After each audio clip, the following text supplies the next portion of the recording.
Bonjour et bienvenue dans ce chapitre 6 sur la combustion du charbon. Ce chapitre a pour objectif de revoir l'expérience que nous avons faite en classe. La combustion des énergies fossiles produit-elle du dioxyde de carbone? Nous allons répondre dans l'objectif de cette leçon est donc de répondre à cette question qui est: la combustion des énergies fossiles produit-elle du dioxyde de carbone? Pour répondre à celle-ci, nous allons étudier le cas du charbon. Dans un premier temps, voyons les réactifs initialement présents. Dans ce récipient, nous avons introduit un morceau de charbon, constitué essentiellement de carbone, et ce récipient contenait du dioxygène pur, c'est-à-dire une molécule de O2. À l'issue de la combustion, lorsque celle-ci était arrêtée, nous avons étudié les produits de la combustion. Pour ce faire, nous avons prélevé à l'aide d'une seringue le gaz qui se trouvait à l'intérieur du récipient. Nous avons fait barboter ce gaz dans l'eau de chaux et nous avons observé que l'eau de chaux était devenue trouble. Nous pouvons donc conclure que le test à l'eau de chaux est positif. Le gaz formé est du dioxyde de carbone de formule CO2. Si nous faisons le bilan de cette transformation, nous avons donc au départ du carbone, du dioxygène, et à la fin, nous avons formé du dioxyde de carbone. Nous voyons donc que le carbone plus le dioxygène forment du dioxyde de carbone.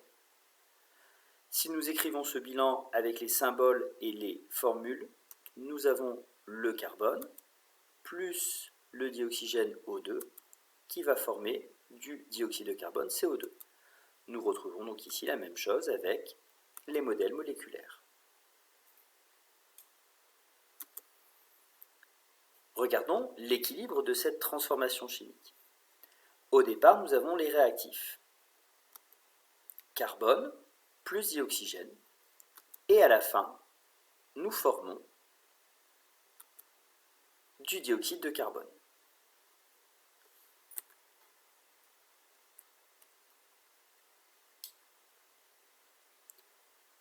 Regardons à présent l'équilibre de cette transformation chimique.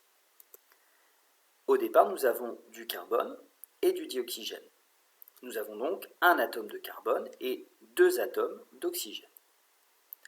Nous formons du dioxyde de carbone.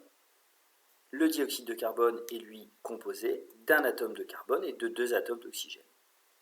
Nous voyons donc que nous avons équilibre entre les atomes présents au départ, c'est-à-dire les atomes qui constituent les réactifs, et les atomes que nous retrouvons à la fin dans les produits. Il s'agit ici donc d'une transformation chimique, en effet.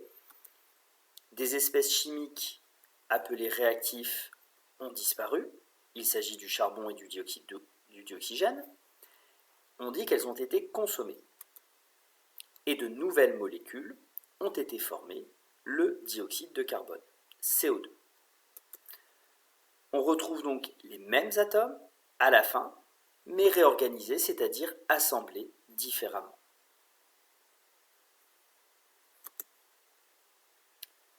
Ici, nous allons comprendre la combustion. Toutes les combustions fonctionnent de la même façon. Nous avons donc un combustible. Le combustible, c'est celui qui brûle.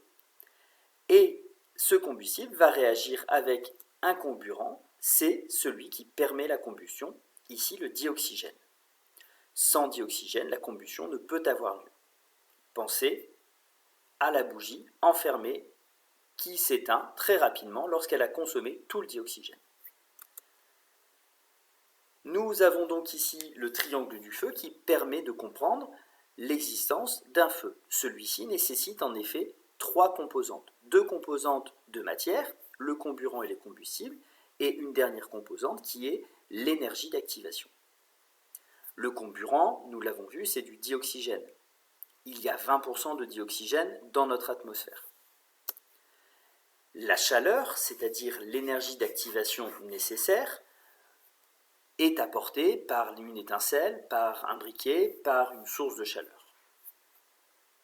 Enfin, le combustible, c'est celui qui brûle. Cela peut être du gaz, du bois, du pétrole, de la cire d'une bougie. Pour que le feu existe, il faut que ces trois composantes soient présentes. Cela nous permet d'expliquer donc comment lutter contre un feu. En effet, si on retire le comburant, c'est-à-dire si on prive le feu du dioxygène présent dans l'atmosphère, celui-ci va s'éteindre.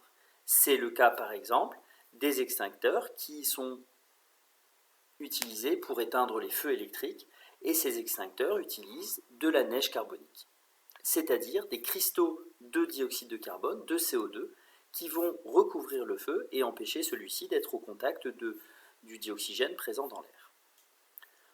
On peut aussi refroidir le feu en utilisant tout simplement de l'eau.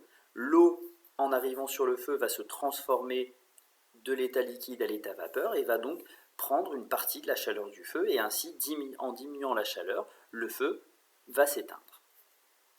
Enfin, on peut tout simplement supprimer le combustible, c'est-à-dire retirer autour du feu toutes les matières susceptibles de brûler et attendre que celui-ci s'éteigne en ayant utilisé l'intégralité du combustible. C'est par exemple ce qui se passe lorsqu'une bougie s'éteint parce qu'elle a été complètement consumée. Je vous remercie de votre écoute, je vous dis à très bientôt pour une prochaine leçon.